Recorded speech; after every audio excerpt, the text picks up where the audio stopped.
Assalamualaikum warahmatullahi wabarakatuh. Waalaikumsalam warahmatullahi wabarakatuh. Alhamdulillahi rabbil alamin. Wa bihi nasta'inu ala umurid dunya waddin. Salawatullahi wa salamuhu ala nabiyyina Muhammadin wa ala alihi wa ashabihi ajma'in, amma ba'du. Rabbi israh li sadri wa yassir li amri wa yassir li amri wa hlul 'uqdatam min lisani yafqahu qawli. Allahumma anfa'na bima 'allamtana wa 'allimna bima yanfa'una. Allahumma amin. Ma'asyiral talibat rahimani wa rahimakumullah. Alhamdulillah, kita bersyukur kepada Allah Subhanahu wa taala. Pada kesempatan malam hari ini kita kembali akan melanjutkan pelajaran kita dalam pembacaan kitab Fikih Muyassar. Kita sudah sampai ke dalam bab selanjutnya, jadi kitab Taharah, yaitu bab yang kedua. Kita akan masuk ke dalam pembahasan tentang bejana al-aniyah.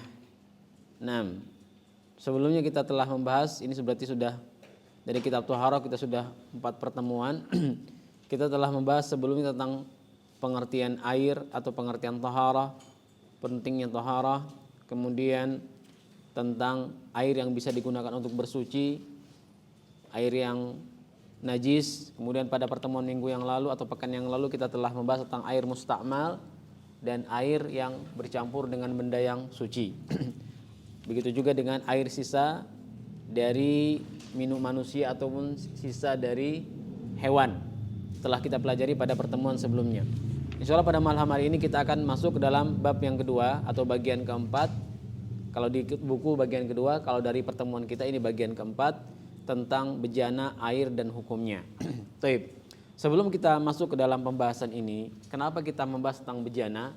Kenapa kita membahas tentang wadah? Bejana mungkin dalam bahasa kita katakan wadah, atau dalam bahasa modern ember, gayung, baskom dan semacamnya yang digunakan untuk menyimpan air. Kenapa para ulama menyebutkan ini di dalam kitab-kitab fikih mereka? Di antara jawabannya adalah karena air adalah sesuatu yang tidak bisa dibawa kecuali menggunakan wadah. Air tidak bisa dibawa kecuali menggunakan wadah, baik itu yang terbuat dari tanah, yang terbuat dari kulit, yang terbuat dari besi, atau yang terbuat dari plastik di zaman sekarang, atau yang terbuat dari aluminium. Maka sangat penting untuk membahas media-media atau wadah-wadah yang digunakan untuk membawa air. Apa saja yang boleh digunakan dan apa saja yang tidak boleh digunakan untuk membawa air, terutama untuk bersuci. Baik. Pembahasan kita ada 5 pembahasan. Yang pertama adalah hukum asal penggunaan bejana untuk bersuci. Nah, bejana sebagaimana sudah kita sebutkan, mungkin bahasa lainnya dalam bahasa sekarang wadah. Nah, atau mungkin kita katakan baskom dan yang lainnya. Nah, hukum asal penggunaan wadah, bejana atau baskom dalam bersuci. Ini pembahasan yang pertama. Yang kedua adalah hukum penggunaan wadah atau bejana dari emas dan perak untuk bersuci. Boleh atau tidak menggunakan kerannya dari emas, gayungnya dari perak misalnya untuk bersuci. Embernya dari emas, boleh atau tidak, maka akan kita bahas. Kemudian yang ketiga, hukum penggunaan tambalan emas dan perak pada bejana. Misal kita punya ember atau baskom dari besi, kemudian pecah, retak, kita tambal dengan emas atau kita tambal dengan perak. Apa hukumnya? Nah, kemudian yang keempat yang akan kita bahas juga adalah hukum bersuci menggunakan bejana orang kafir. Misal kita pakai gayung yang dipakai orang kafir, embernya, baskomnya yang digunakan biasa digunakan oleh mereka. Apa hukumnya? Kita mungkin mampir ke sebuah tempat, kita tahu ternyata tempat tersebut adalah orang yang non muslim. Boleh nggak kita berwudu menggunakan keran airnya? Boleh nggak kita berwudu menggunakan embernya, menggunakan air sumurnya, menggunakan timba atau gayungnya? Nah, yang terakhir hukum bersuci menggunakan bejana yang terbuat dari kulit bangkai. Nah, terbuat dari kulit bangkai. Maksudnya hewan yang mati, nanti kan kita bahas bangkai itu apa, kemudian kulitnya bagaimana cara menggunakannya, insya Allah mudah-mudahan kita bisa selesaikan dalam satu kali pertemuan pada malam hari ini. Baik, pembahasan yang pertama. Nah, hukum asal bersuci menggunakan bejana. Apa hukum asal bersuci menggunakan bejana? Baik itu yang terbuat dari tanah, yang terbuat dari plastik, atau yang terbuat dari kulit, atau dari besi. Maka al-aniyah dalam bahasa Arab, al-aniyah bejana atau wadah-wadah. Al-aniyah adalah wadah-wadah yang digunakan untuk menyimpan air atau yang lainnya. Di zaman dahulu, tidak seperti zaman kita sekarang, air mudah didapatkan, apalagi di Timur Tengah, Jaziratul Arab, di tempat Nabi SAW lahir, air sulit. Hujan bisa dihitung dalam setahun, mungkin 1 kali atau 2 kali dalam setahun. Kita alhamdulillah hari ini sebelum maghrib sudah hujan deras. Dalam 1 hari bisa 2 atau 3 kali hujan. Nah, di tanah Makkah bisa dihitung dengan jari. Nah, bisa 1 atau 2 kali dalam setahun. Oleh karenanya para sahabat dahulu kalau turun hujan mereka hujan-hujanan. Insya Allah. Bayangkan laki-laki berjenggot keluar hujan-hujanan. Insya Allah. Nah, kenapa? Karena sangat mensyukuri nikmat hujan yang turun ke bumi. Nah, taib. Al-aniyah adalah wadah-wadah yang digunakan untuk menyimpan air atau lainnya. Al-aniyah hiyal awiyah allati yuhfazu fiha al-ma'u wa ghairuhu. Nah, bejana kita bisa gunakan untuk menyimpan air, menyimpan minyak, menyimpan tepung dan yang lainnya. Sawan kanat minal hadidi aw min ghairihi. Baik itu yang terbuat dari besi, di zaman dahulu mungkin terbuat dari besi. Kalau zaman sekarang kita dapatkan ada wastafel-wastafel yang bisa digunakan untuk cuci muka. Bahkan tidak hanya untuk cuci muka, bisa digunakan juga untuk berwudu. Wastafel tersebut ada yang terbuat dari keramik, ada yang terbuat dari aluminium. Itu juga bisa kita katakan bejana-bejana yang digunakan untuk bersuci. Wal aslu fiha al ibahah. Hukum asalnya adalah boleh. Nah, hukum asalnya menggunakan bejana, ember, baskom, hukum asalnya boleh. Boleh alias hukumnya halal.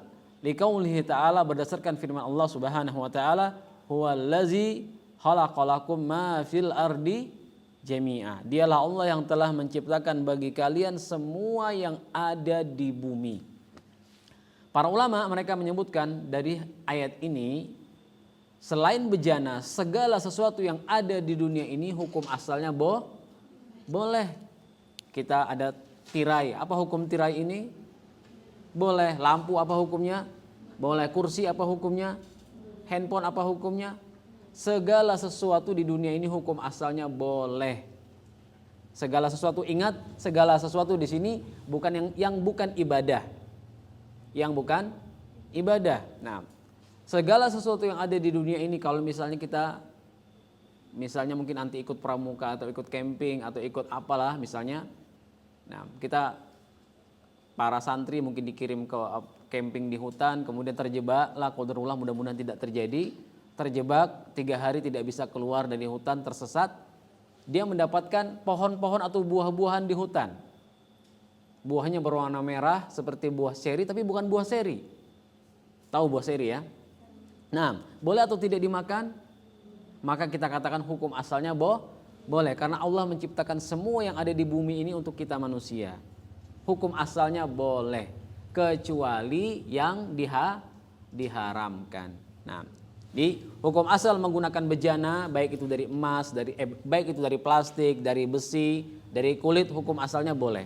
Berdasarkan firman Allah, huwallazi khalaqalakum ma fil ardi jami'a. Dialah Allah yang telah menciptakan segala sesuatu yang ada di bumi untuk kita semua, untuk manusia. Nah, kemudian yang kedua yang akan kita bahas pada malam hari ini adalah penggunaan bejana dari emas dan perak. Nah, yajuzu isti'malu jami'ul awani fil akli wasyurbi wasairil isti'mal. Diperbolehkan menggunakan semua jenis wadah untuk makan dan minum. Nah, ember tadi kalau kita gunakan untuk makan boleh atau tidak? Misal nanti makan berjamaah tidak ada nampan pakai baskom, boleh atau tidak? Ya juz, nah hukumnya halal. Nah, tidak ada dalil yang mengharamkan. Mungkin secara adat, kalau dikatakan lu makan pakai baskom, bantu orang tidak makan seminggu misalnya. Nah, secara adat mungkin tidak baik, tapi secara hukum Islam, hukum kita katakan boleh, tidak mengapa. Nah, wa yajuzu istimalu jamil awani fil akli wa syurb. Baskom juga boleh digunakan untuk minum. Boleh, baskom dari plastik karena nggak ada gelas, gelasnya kotor semua, ada baskom atau ada gayung, masukkan, ambil air dari dispenser kemudian minum pakai gayung. Boleh? Boleh. Nah, wasairil istimal, dan semua penggunaan yang lain. Untuk mandi, untuk cuci baju, untuk menyiram tanaman, untuk ngepel, baskom-baskom tadi, wadah-wadah tadi, hukum asalnya boleh. Iza kanat tahiratun mubahah, dengan syarat tahirah, suci dan mubah. Apa artinya suci? Tidak ada najis. Walau kanat saminah, meskipun barang tersebut harganya mahal. Saminah meskipun dia adalah sesuatu yang berharga. Anti pernah lihat permata? Pernah lihat permata? Batu giok, batu lu'lu' dan marjan. Seandainya ada baskom dari permata, boleh atau tidak digunakan? Boleh. Seandainya ada baskom, piring, alat makan dan minum yang berasal dari, misalnya dari batu giok atau dari batu lu'lu' dan marjan atau dari permata. Nah, maka hukum asalnya boleh, semuanya boleh. Nah, li baqaiha alal asl, karena berdasarkan hukum asalnya itu boleh. Wa huwa al ibahah, yaitu halal, ma ada aniyatu au ma ada aniyataz zahabi wal fiddah, kecuali yang terbuat dari emas dan perak. Berarti semua wadah yang digunakan untuk makan dan minum yang ada di dunia ini semuanya boleh kecuali emas dan perak. Nah, piring dari emas nggak boleh, gelas dari perak tidak boleh.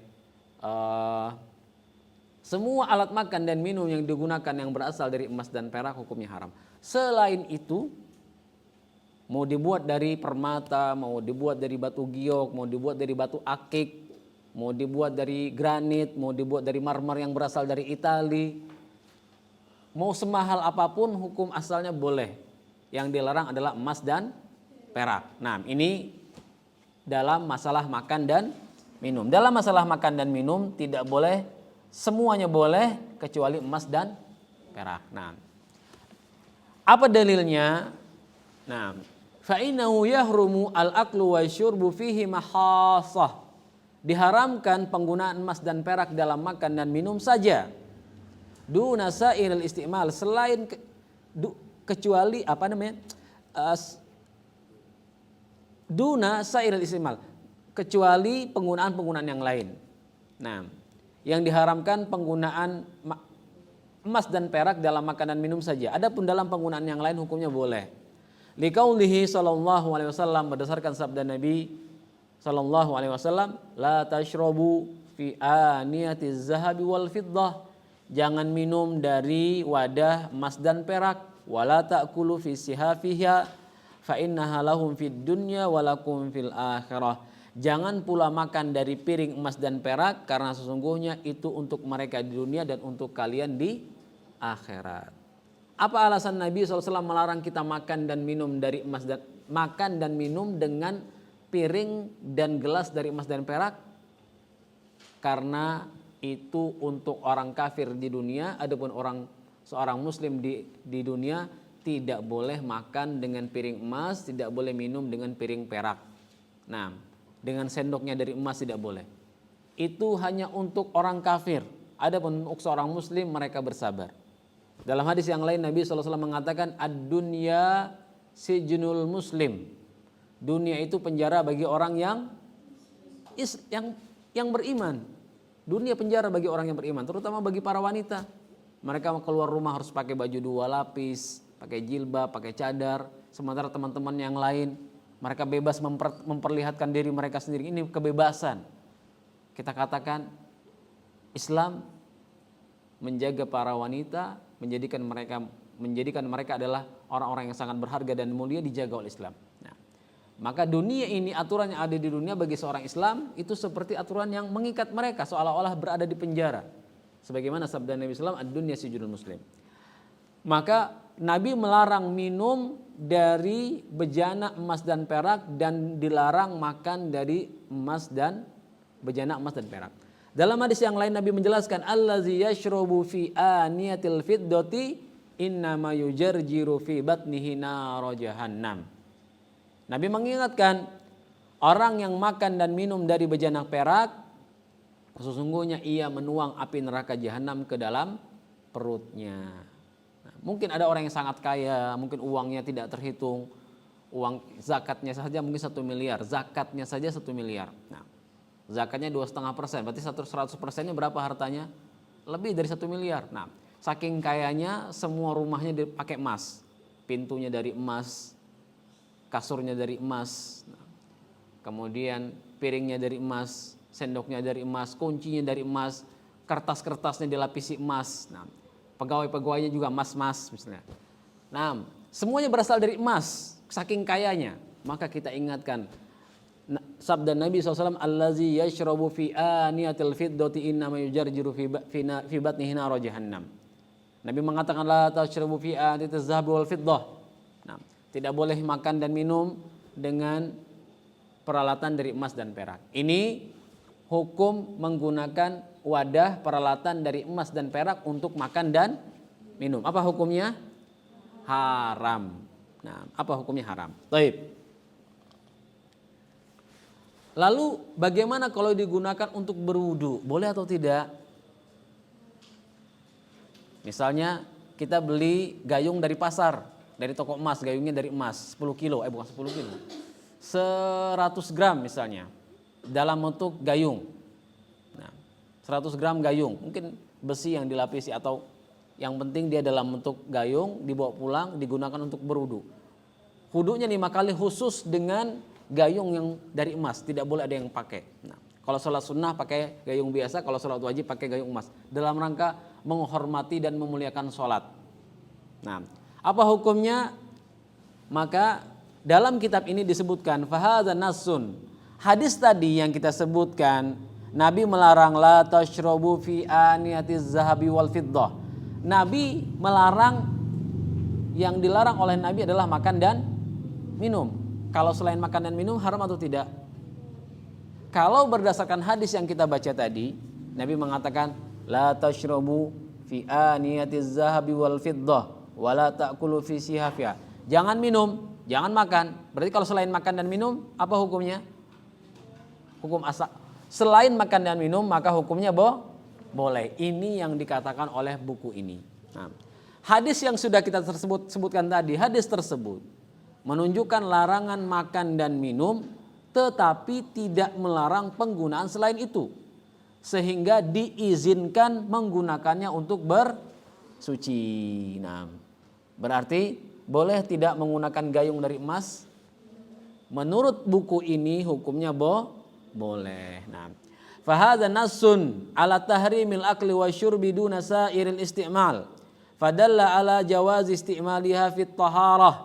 Wan nahyu amun yatanawalul ina'al khalis awil mumawwih bizzahabi wal awil fiddah awil ladzi fihi syai'un minaz zahabi wal fiddah. Nah, larangan ini berlaku secara umum baik untuk bejana yang murni terbuat dari emas dan perak atau yang dilapisi dengan keduanya maupun yang memiliki bagian emas atau perak. Ini untuk makan dan minum.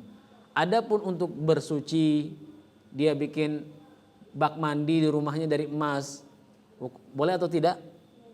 Boleh. Berdasarkan pendapat dari buku ini, kalau kita bikin bak mandi dari emas atau perak hukumnya boleh. Yang dilarang adalah makan dan minum. Wallahu a'lam. Ustadz akan sebutkan pendapat yang lain. Dari kitab ini, dari kitab Fikih Muyassar, semua bejana, semua wadah, semua baskom itu boleh digunakan untuk bersuci, termasuk emas dan perak. Yang dilarang adalah untuk makan dan minum. Yang dari emas dan perak yang dilarang adalah hanya untuk makan dan minum. Baik.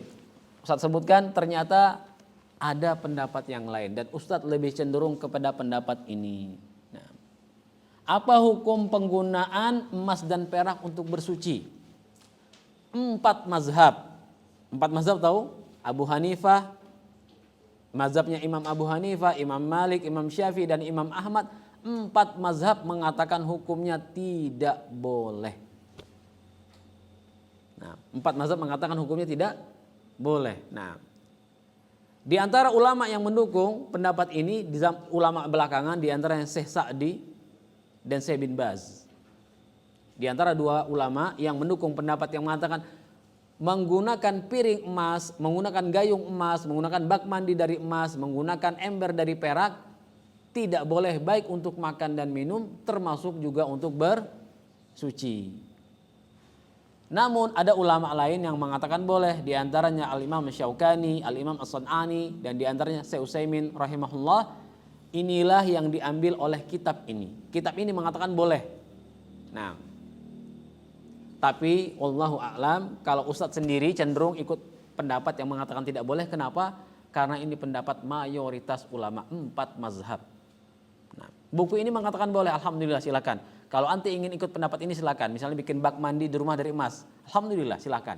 Ikut pendapat yang membolehkan. Tapi Ustadz tidak akan bikin karena tidak punya uang untuk beli bak mandinya ya pakai emas. Nah, pertama itu, yang kedua memang hukumnya haram menurut Ustadz. Ingat ini masalah fikih ya. Jadi anti bisa jadi nanti di rumah ada saudari anti atau saudara anti bikin bak mandi dari emas, anti ingkari, nggak boleh. Dia bilang, siapa yang mengatakan nggak boleh? 4 mazhab tidak boleh. Kan itu 4 mazhab, saya punya pendapat yang lain yang mengatakan, di antara Imam Syekh Utsaimin mengatakan boleh.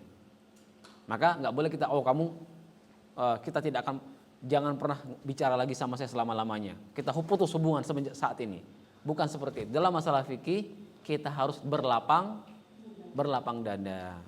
Termasuk juga yang Ustadz, permasalahan yang sudah Ustadz sebutkan di pertemuan sebelumnya, masalah cadar misalnya. Apa hukumnya?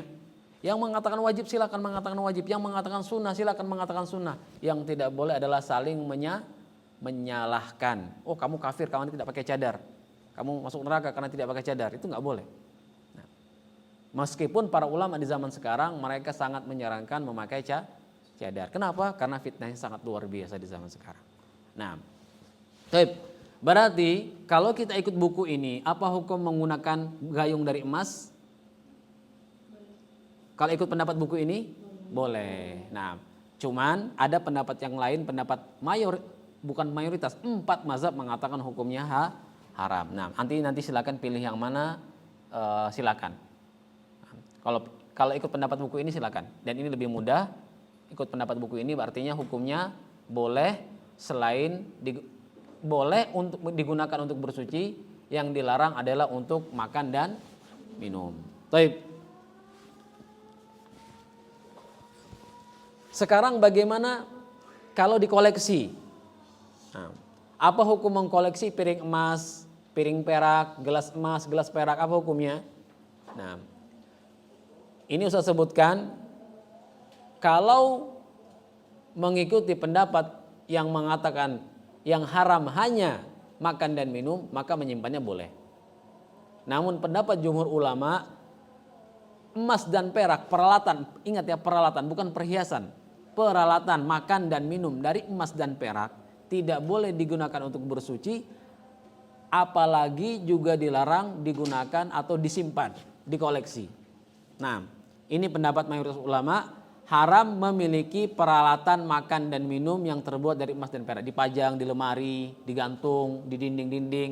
Ini piring dari emas yang dari Jawa, ini piring dari emas yang berasal dari Medan, ini piring yang emas berasal dari Saudi Arabia misalnya, dikoleksi, maka hukumnya haram menurut mayoritas ulama mazhab Maliki, Syafi'i dan Hambali.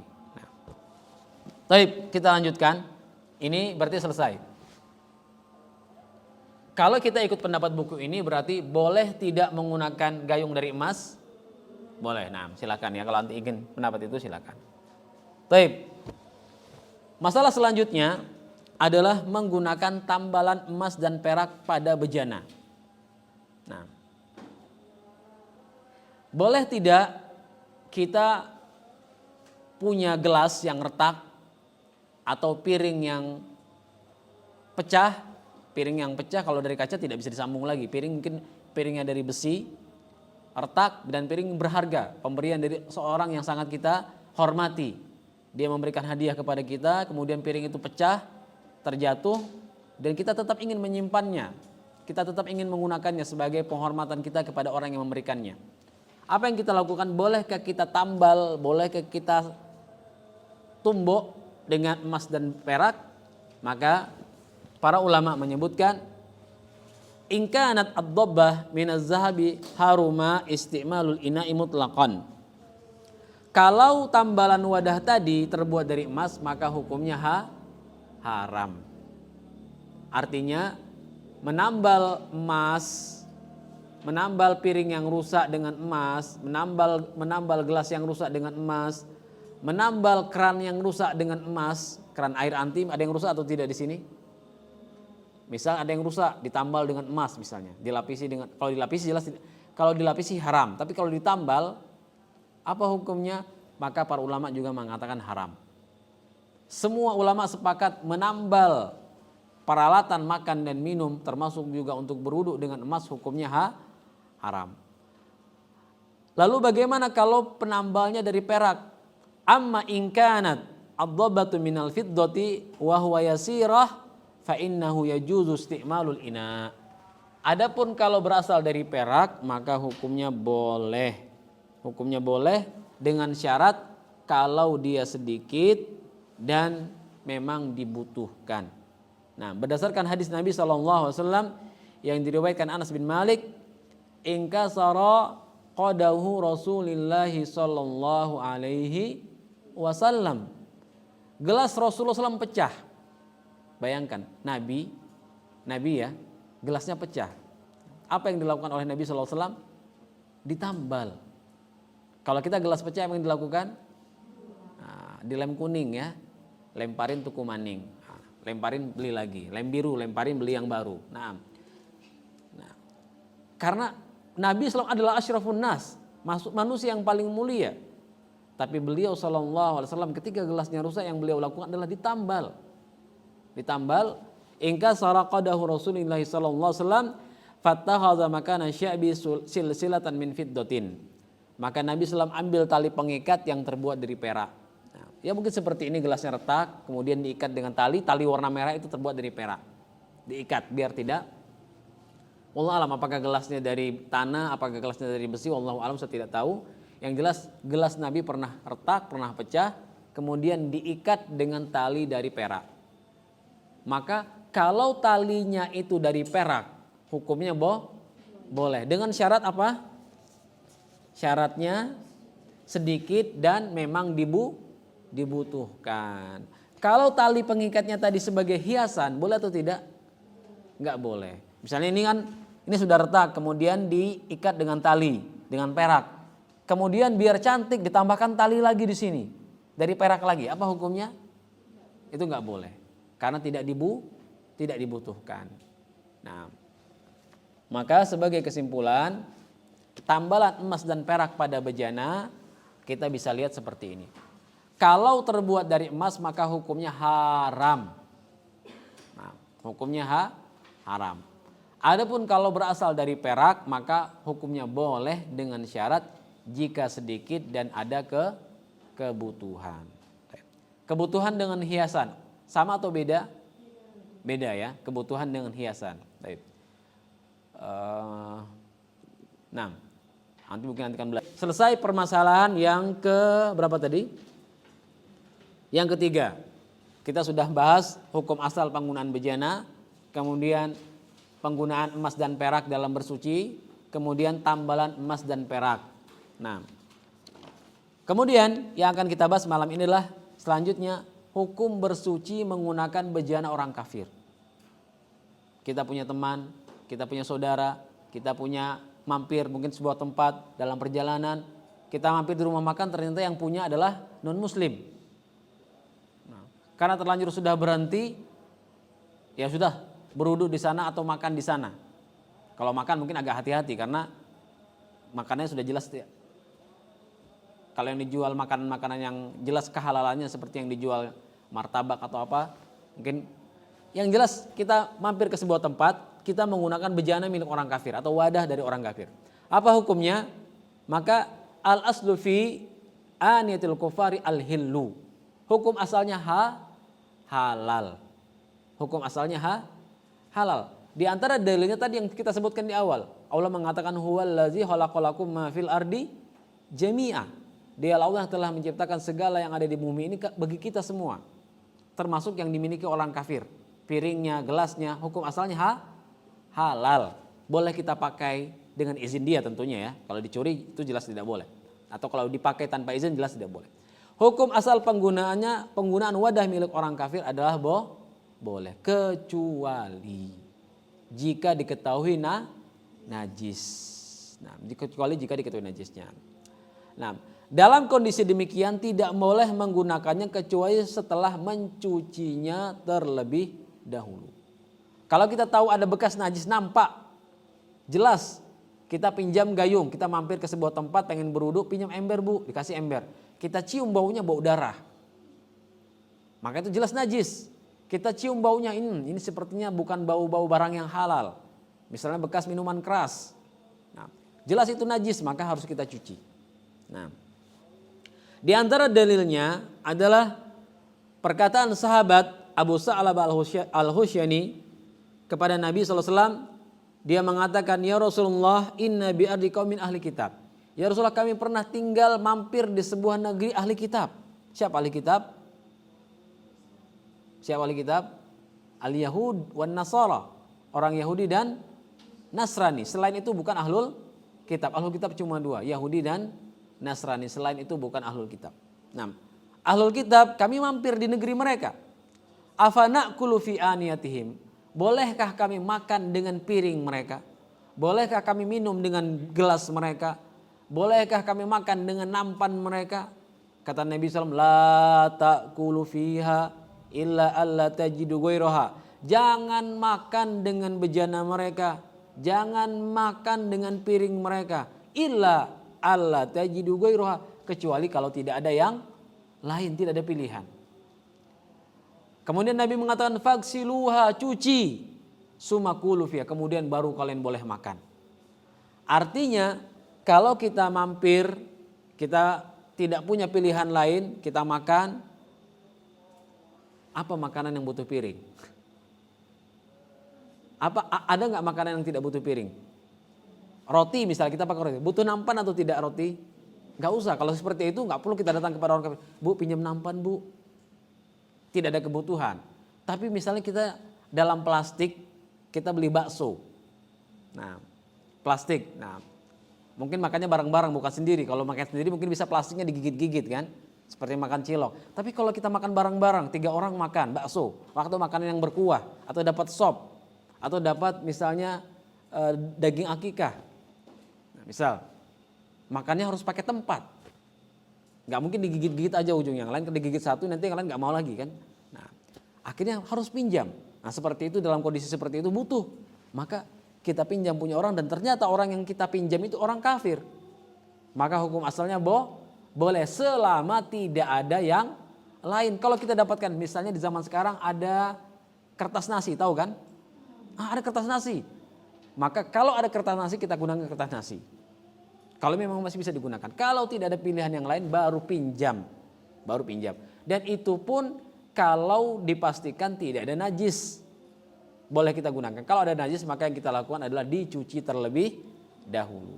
Nah, kalau sekarang kita pinjam piring kepada orang kafir, tidak tahu najis atau tidak. Tidak diketahui dia najis atau tidak. Piringnya tidak ketahuan. Tapi pemiliknya tidak dikenal terbiasa menyentuh najis. Kita datang ke sebuah tempat orang kafir atau kita lewat di sebuah tempat kemudian kita mampir orang kafir, tapi dia dokter ternyata. Kalau dokter kan biasanya bersih kan? Dokter itu kan biasanya bersih-bersih kan? Jarang kan nggak seorang dokter tapi dia non muslim kafir. Nah kita pinjam piringnya. Biasanya kalau dokter itu kan biasanya bersih dia, sangat perhatian. Oh ini nggak boleh, ini nggak boleh. Nah kalau kita mendapatkan sebuah piring nggak ketahuan najis atau tidak, nanti mampir di sebuah tempat nggak ketahuan najis atau tidak ya, maka kalau kita tahu dia adalah orang yang sangat menjaga kebersihan maka boleh digunakan. Di antara dalilnya adalah Nabi pernah dihidangkan makanan yang dihidangkan oleh orang Yahudi. Ketika Nabi SAW meninggal dunia, Ketika Nabi SAW, di antara sebab yang membuat Nabi SAW meninggal dunia disebutkan adalah racun yang beliau makan dari daging kambing yang dihidangkan kepada Nabi SAW.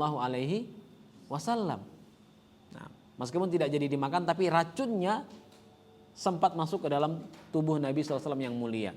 Nah, ini di antara dalil yang menunjukkan bahwasanya menggunakan piring peralatan makan dari orang Yahudi boleh atau tidak? Boleh. Apakah Nabi ketika diundang makan oleh orang Yahudi bertanya, orang Yahudi, tadi udah kena najis atau belum? Tadi kalian cuci dengan apa ini? Nabi tidak bertanya. Nabi ketika diundang makan oleh orang Yahudi, Nabi datang langsung makan. Nah, hal ini karena telah ditetapkan bahwa Nabi SAW dan para sahabatnya mengambil air untuk berwudu dari kantong air milik seorang wanita musyrik. Selain itu Allah Subhanahu wa taala telah membolehkan makanan ahli kitab. Makan ahli kitab dibolehkan bagi kita, dan sebagian mereka mungkin menyajikannya dalam wadah-wadah mereka. Sebagaimana seorang pemuda Yahudi pernah mengundang Nabi SAW makan roti gandum kasar dan lemak yang sudah basi, lalu beliau makan. Nah, jadi ini menunjukkan bahwasanya kalau kita menggunakan piring orang kafir yang sudah kita ketahui dia menjaga kebersihan, nggak perlu kita tanya. Ini tadi dicuci pakai apa? Pakai sabun? Pakai apa? Air dari apa ini? Nah, kita yakini itu bersih. Sebagaimana Nabi SAW tidak pernah bertanya, tidak perlu bertanya. Nah, termasuk juga mungkin perlu saya sebutkan.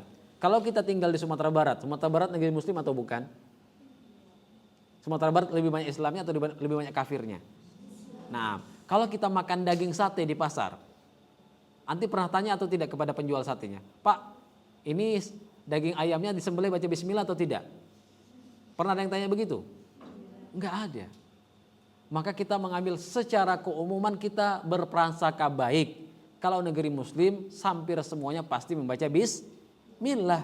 Kalaupun ada kasus 1-2 orang yang mungkin mereka ayam yang mati kemarin, atau mungkin daging bukan selain daging sapi atau bukan selain daging ayam, itu pengecualian. Tapi secara asalnya nggak perlu kita tanya. Baik, ini berarti bersuci menggunakan benyana orang kafir apa hukumnya? Boleh. Boleh, hukumnya boleh selama tidak ada najis. Nah, kalau kita tidak tahu dia najis atau tidak, maka hukumnya boleh atau tidak? Boleh, dan tidak perlu kita tanya. Nah, baik, ini selesai permasalahan tentang bersuci menggunakan bejana orang kafir. Termasuk kalau ada keran air, tandon air milik orang kafir, boleh atau tidak digunakan? Boleh. Nah, tidak perlu kita tanya ini tandonnya airnya suci atau tidak, atau kerannya suci atau tidak perlu kita tanya. Karena hukum asalnya boleh.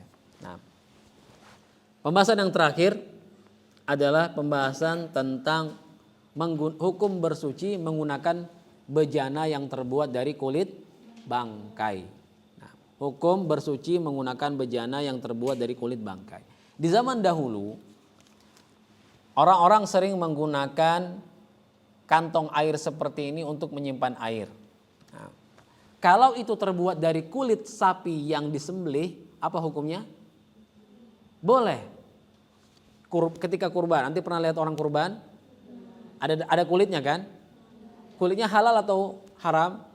Halal. Nah, kulit sapi, kulit kambing, kulit kerbau, kulit onta yang disembelih, maka itu kan bukan bangkai.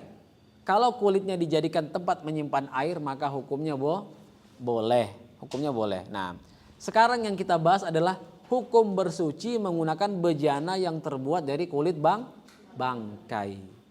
Dari bangkai. Ini yang kita bahas. Adapun kalau selain bangkai, hukumnya dari hewan yang sapi atau kambing atau onta, kulitnya setelah dibersihkan kemudian dijadikan tempat menyimpan air, maka hukumnya boleh. Baik, ini seperti di zaman dahulu ya. Ini wallahu alam apakah ini foto asli atau tidak, tapi Ustaz dapatkan di foto di zaman dahulu ini. Mereka menggunakan kantong kulit dari kambing untuk penyimpanan air. Jadi perut itu mereka kosongkan, mereka keluarkan isinya semua, mereka isi air di zaman dahulu. Ini bangkai itu bukan? Tergantung kambingnya disembelih atau tidak. Kalau kambingnya mati jatuh, tertabrak, maka dia bangkai. Tapi kalau kambingnya disembelih, kemudian isi perutnya dikeluarkan, dikosongkan semuanya, tulang-tulangnya dikeluarkan, tinggal kantong kulitnya, dibersihkan kulit-kulitnya sebersih, kemudian baru dimasukkan air. Maka bisa jadi hukumnya halal. Nah, asalkan bukan bangkai. Nah,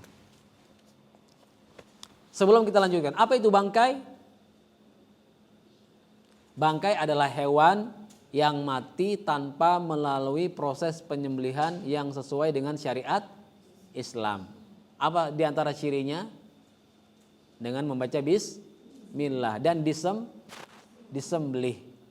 Nah, kalau ditusuk-tusuk, bangkai itu tidak, sapi dipukul kepalanya sampai mati, kemudian baru dikuliti, bangkai itu bukan bangkai. Nah, kambing misalnya ditusuk pakai pedang, badannya ditusuk, mati, bangkai itu bukan bangkai, meskipun ditusuk menggunakan bismillah. Nah, karena hewan yang disembelih dengan hewan yang halal adalah hewan yang bisa dimakan, disembelih dengan cara membaca bismillah. Disembelih itu berarti dipotong disembelih di lehernya. Nanti ada cara sendiri penyembelihannya. Hewan yang mati secara alami, mati karena tua, tertabrak mobil, atau karena terjatuh karena sebab yang lain, selain disembelih maka dianggap bangkai. Nah, termasuk hewan yang tidak boleh dimakan seperti harimau. Harimau boleh dimakan. Nah, jika harimau mati dengan disembelih, dibaca bismillah, bismillah Allahu Akbar, harimau dipegangin kakinya kemudian disembelih, bangkai itu bukan bangkai meskipun baca bismillah. Nah, harimau, buaya, atau singa, atau hewan-hewan yang haram dimakan, meskipun disembelih kalau mati maka hukumnya bangkai. Nah, ini adalah bangkai. Nah, bangkai adalah hewan yang mati tanpa melalui proses penyembelihan. Taib, itu namanya bangkai. Taib. Apa hukum bersuci menggunakan bejana yang terbuat dari kulit bangkai? Maka kata dalam kitab ini disebutkan jildul maitah iza dubigha tahura wajaza istimaluhu liqaulihi sallallahu alaihi wasallam ayyuma ihabin dubigha faqad tahura. Kulit bangkai jika disamak. Anda pernah dengar kata disamak? Disamak bukan ikan ya, samakun ya. Jika disamak maka dia menjadi suci dan boleh digunakan. Hal ini berdasarkan sabda Nabi SAW, ayyuma ihabin, kulit apapun yang disamak maka menjadi suci. Nah, wali annahu sallallahu alaihi wasallam marra alai syatun maitah, marra ala syatin maitatin, faqala Rasulullah sallam hala ahuzuha, hala ahuzuh ihabaha fadubigu fantafa'u bihi. Nah, kata Nabi SAW, hala ahuzu ihabaha, kenapa kalian tidak mengambil kulitnya kemudian menyamaknya, fantafa'u bihi, kemudian kalian bisa memanfaatkannya. Kemudian kata para sahabat, faqalu innaha maitah, bangkai ya Rasul. Kata Nabi, fa innama hurima akluha, yang diharamkan hanya makannya saja. Allah mengatakan hurrimat alaikum al maitah, diharamkan bagi kalian bangkai. Ingat pelajaran kita yang pertama, bangkai diharamkan. Apa yang diharamkan dari bangkai? Memakannya. Kalau dipoto bangkainya boleh. Kalau misalnya dipegang-pegang boleh. Nah, sekarang kata Nabi yang diharamkan itu makannya. Adapun kulit bangkai tadi, kalau kita ambil kulitnya kemudian kita jadikan dia sepatu atau kita jadikan ikat pinggang, maka kata Nabi SAW itu hukumnya boleh dengan syarat disamak. Dengan syarat disamak. Nah, namun ada catatan. Kulit bangkai apa saja yang boleh digunakan untuk menjadi yang bisa dimanfaatkan? Catatannya adalah hal ini berlaku jika bangkai tersebut termasuk hewan yang halal disembelih. Jika tidak maka tidak berlaku. Apa maksudnya? Kambing mati tertabrak.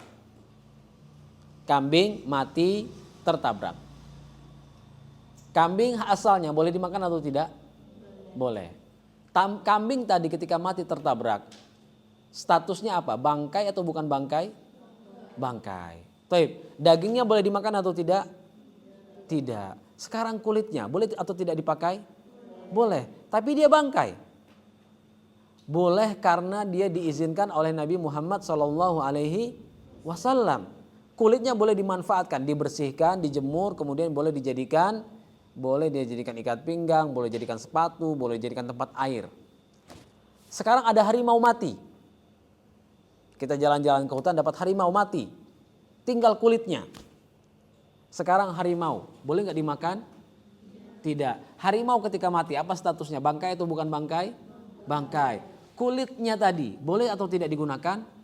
Tidak. Berdasarkan pendapat buku ini, harimau kalau dia mati meninggalkan kulitnya, statusnya bangkai dan kulitnya tidak bisa disucikan.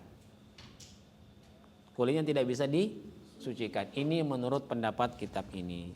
Namun seperti yang Ustaz sebut sama seperti permasalahan yang tadi, dalam penggunaan bejana emas dan perak, buku ini berbeda dengan pendapat mayoritas ulama, termasuk juga dalam masalah kulit bangkai.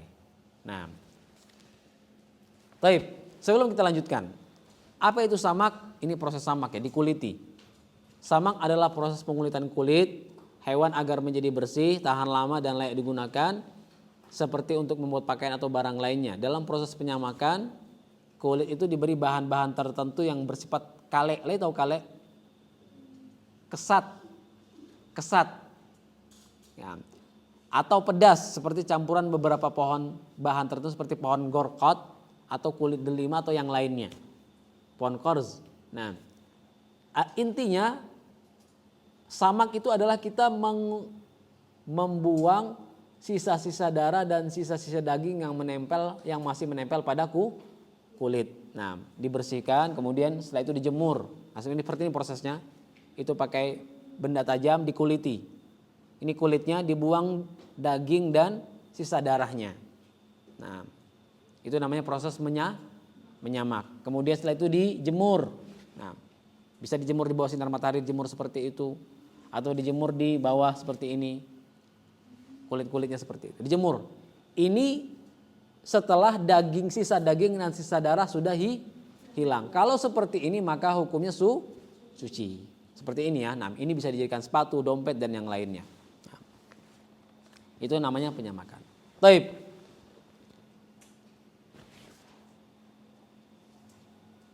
Nah, ini yang kita sebutkan tadi.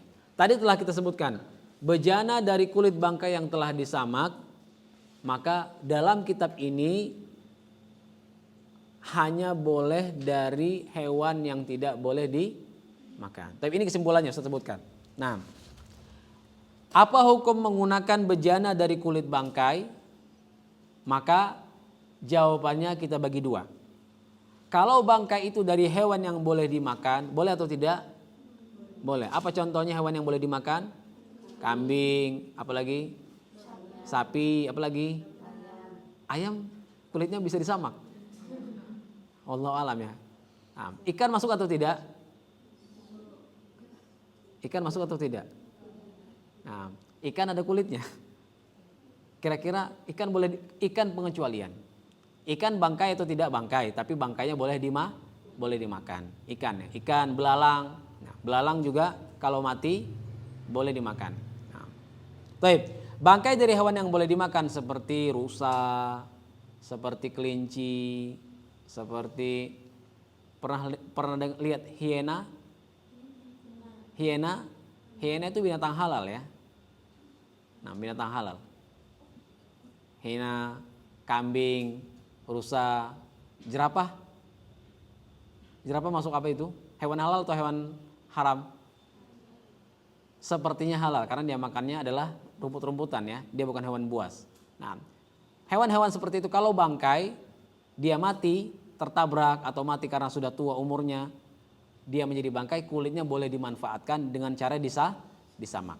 Nah, ini selesai masalah. Kalau yang masalah ini tidak ada perbedaan pendapat di antara para ulama. Sekarang yang menjadi perbedaan adalah kalau bangkainya dari hewan yang tidak boleh dimakan. Apa contohnya? Harimau, apalagi?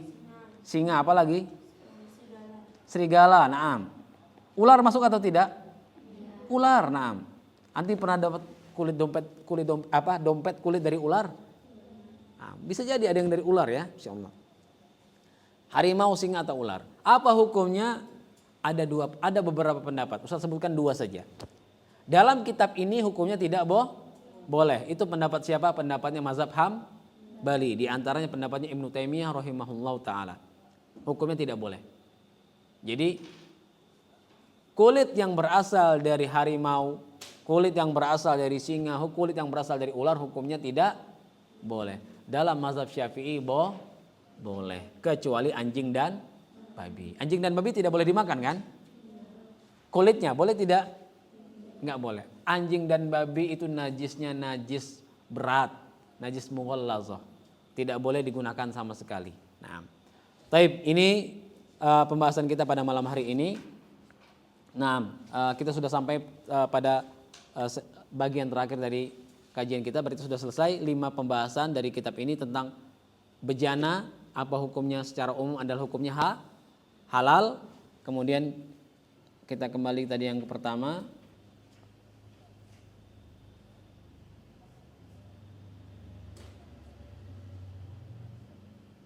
Nah, hukum asal penggunaan bejana untuk bersuci apa hukumnya? Halal. Hukum penggunaan bejana emas untuk bersuci apa hukumnya? Halal. Ada yang mengatakan haram, itu pendapat yang lain, pendapat jumhur ulama. Hukum penggunaan tambalan emas dan perak pada bejana apa hukumnya? Emas haram, kalau perak boleh dengan syarat sedikit dan dibutuhkan. Taib. Hukum bersuci menggunakan bejana orang kafir apa hukumnya? Boleh dengan syarat sudah kita sebutkan. Tadi ada sudah dibersihkan, tidak diketahui najisnya. Nah, yang terakhir hukum bersuci menggunakan bejana yang terbuat dari kulit bangkai. Apa hukumnya? Boleh kalau dari hewan yang boleh dimakan. Taib. Selesai, alhamdulillah kajian kita pada malam hari ini. Kita tutup dengan membaca doa kafaratul majlis. Subhanakallah wa bihamdika.